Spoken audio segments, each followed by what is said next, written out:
Penguin Random House Audio presents The First Day of Spring by Nancy Tucker. Read for you by Kristin Atherton. Chrissie. I killed a little boy today. Held my hands around his throat. Felt his blood pump hard against my thumbs.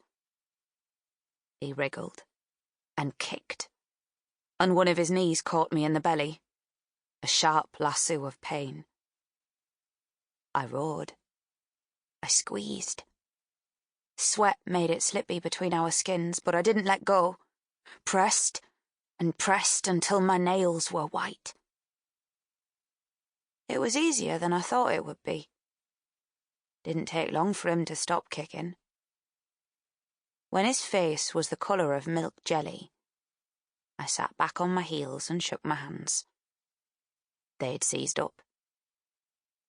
I put them on my own neck, above the place where the twin doorknob bones stuck out.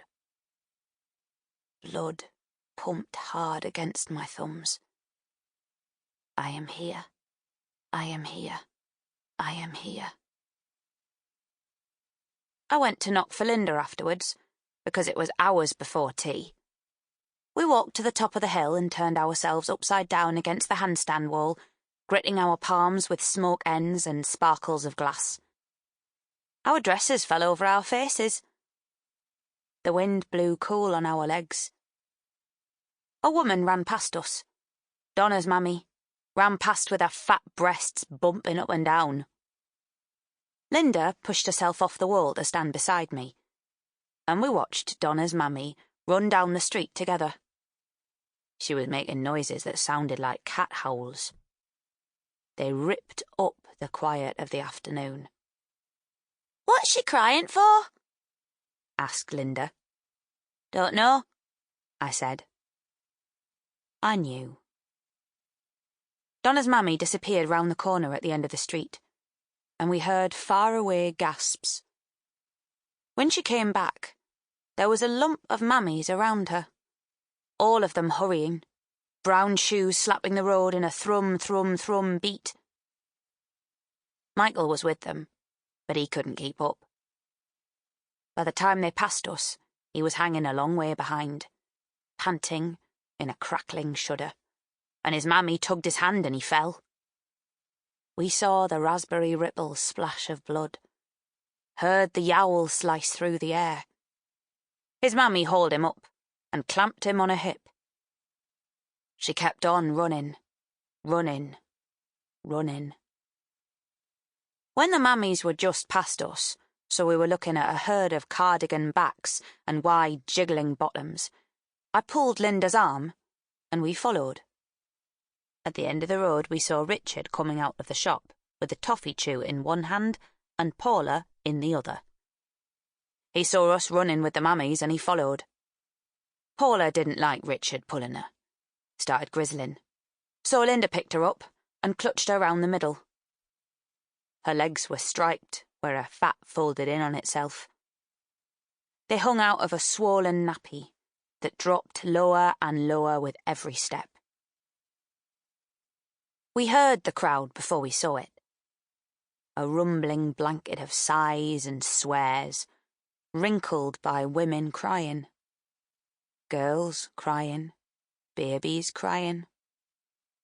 Round the corner, and there it was, a cloud of people standing around the blue house. Linda wasn't next to me anymore because Paula's nappy had fallen off at the end of Copley Street, and she'd stopped to try to put it back on her. I didn't wait. I ran forward, away from the lump of twittering mammies, into the cloud. When I got to the middle, I had to squat down small and wind between the hot bodies. And when there were no more bodies to wind through, I saw it.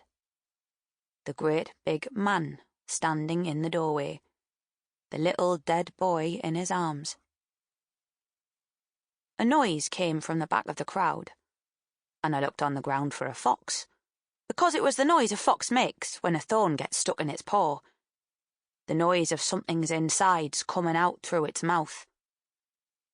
Then the cloud was breaking, disintegrating. People falling into one another. I got pushed over, and I watched through legs as Stephen's mammy went to the man at the door. Her insides were coming out of her mouth in a howl. She took Stephen from him, and the howl turned to words. My boy! My boy! My boy! Then she sat down on the ground, not caring that her skirt was around her middle and everyone could see her underpants. Stephen was clutched against her, and I thought how it was a good job he was dead already, because if he hadn't already been dead, he would have got suffocated by her rolls of breast and belly. I couldn't see his face under the rolls. Didn't matter. I already knew what it looked like. Grey as gone bad liver. Eyes like staring marbles. He'd stopped blinking. I'd noticed that when I'd got done killing him. It had been strange to see someone not blink for so long. When I'd tried to do it, my eyeballs had burnt. His mammy stroked his hair and howled. And Donna's mammy broke through the crowd to kneel beside her. And Richard's mammy and Michael's mammy and all the other mammies swarmed and cried. I didn't know what they were crying for. Their kids weren't dead. It took Linda and Paula a long time to catch up with the rest of us. When they arrived in the blue house alley, Linda was holding Paula's wet nappy. Do you know how to get this back on her? Linda asked, holding it out to me. I didn't answer, just leant round so I could carry on watching the heap of howling mammies. What's going on? She asked. Stephen's there, I said. Was he in the blue house? She asked. He was dead in the blue house, I said. Now his mammy's got him, but he's still dead. How did he die? She asked. Don't know, I said. I knew. Paula sat down on the ground beside me, her bare bottom nestling into the dirt. She moved her chubby hands around until she found a little stone, which she ate carefully. Linda sat on my other side and watched the mummies. Paula ate 3 more stones. People muttered and whispered and cried, and Stephen's mummy stayed hidden under a shawl of breasts and pink cardigans. Susan was there. She was Stephen's sister. She was standing away from the mummies, away from the crowd. No one seemed to see her except me. It was like she was a ghost. When the sun started to go down, Paula's mummy came over, picked her up, hooked a stone out of her mouth, and took her home.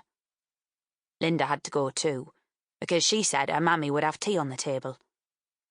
She asked if I was coming, but I said no. I stayed until a car purred up, and 2 policemen got out, tall and smart with shiny buttons on their clothes.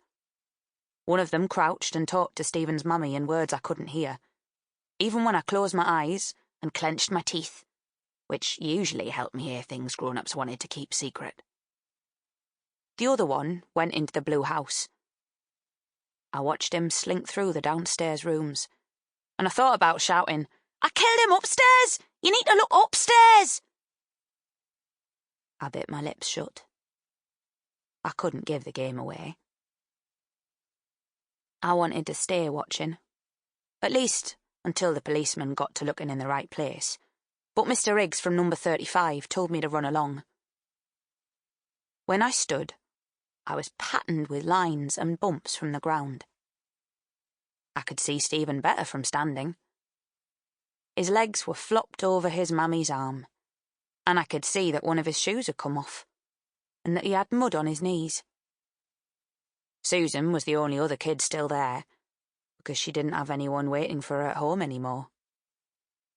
Her arms were crossed over her chest, and she was holding on to her shoulders, like she was hugging herself, or holding her pieces together.